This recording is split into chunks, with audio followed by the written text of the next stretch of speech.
Alors, il y a un petit peu de vent, donc j'espère que le bruit du vent va pas trop couvrir ma voix. Je suis à Utsuki. Alors j'étais venu pour voir des statues de Bouddha qui ont été sculptées à même la roche d'une falaise.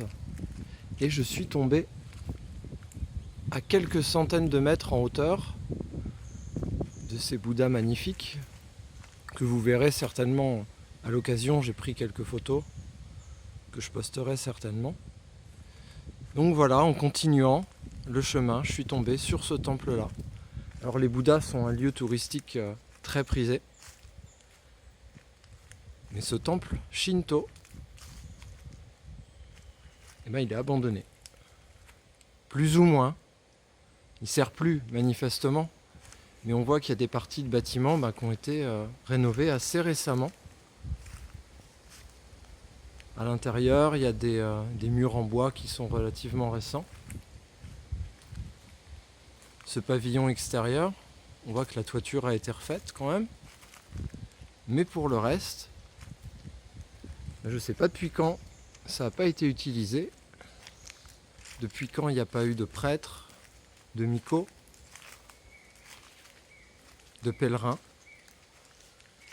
Et voilà. Comme quoi, s'écarter du chemin touristique, ça a encore payé.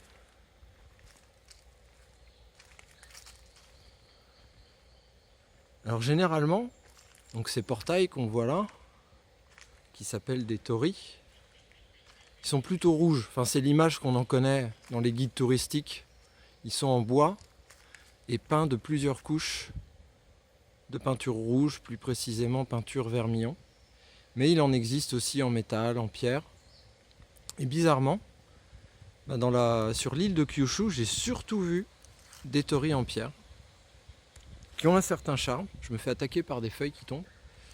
Ils ont un certain charme parce que la peinture rouge qui s'écaille, c'est super moche. Mais là, faut avouer que la pierre qui vieillit, c'est pas dégueulasse.